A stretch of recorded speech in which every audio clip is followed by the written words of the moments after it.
नमस्कार दर्शक बंधु मु जादव पहाड़ी विगत अध्याय आपण मैंने श्रवण करते ब्रह्म कौन।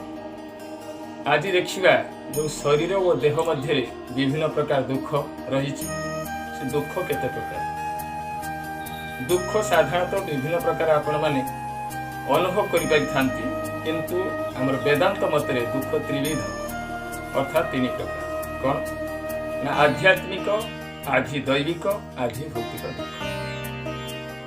आध्यात्मिक दुख कहले आत्मान देहम अधिकृत्य वर्तते इति आध्यात्मिकम अर्थ आत्मा जो देह को अधिकार कर रही था ताकू आध्यात्मिक दुख कहते। आ गोटे रहिला आधि दैविक दुख। आधि दैविक कहले देवम अधिकृत्य वर्तते इति आधि दैविकम देवम अर्थात देवतांकर अधिकार जो दुख आमे अनुभव करू ताहा होची आधि दैविक। आ गोटे रहिला आधि भौतिक दुख।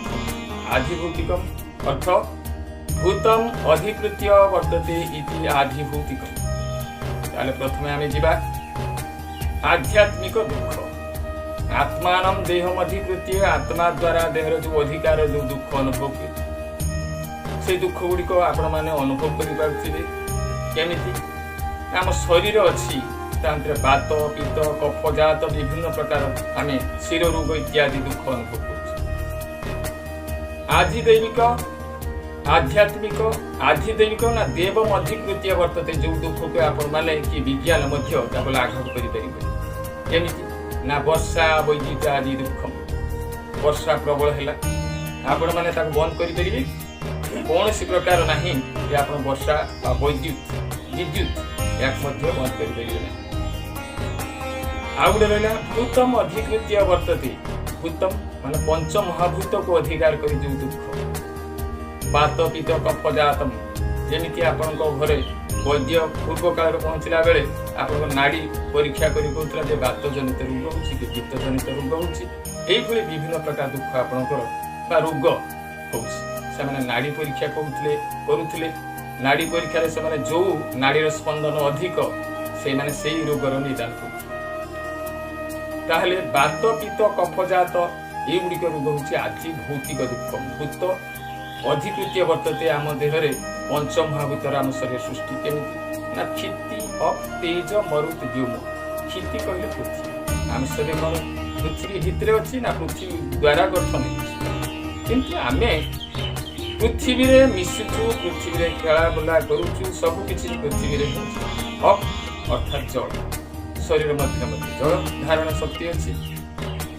तेज तेज माने गरम बा आपण शरीर मध्य तेज परिप्रकाश होची।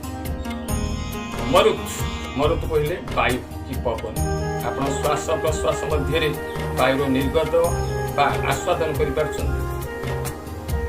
व्योम व्योम कहले आकाश आकाश जो शून्य पथ को आमे आकाश विश्व ब्रह्मांड बोली आख्या दउछु ता भितर देखंतु ग्रह नक्षत्र विभिन्न प्रकार तारापुंज सब बेले परिपुष्ट होकर तेणु यही आम शरीर पंच महाभूत सृष्टि ये तीनोटी दुखर लाघव आमर परम ब्रह्म सत्ता जदि अनुभव न कर ये दुख आम शरीर मध्य केबे भी त्याग कर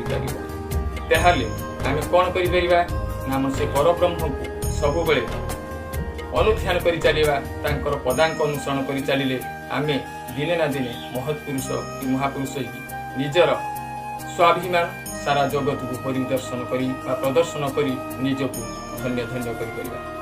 धन्यवाद नमस्कार।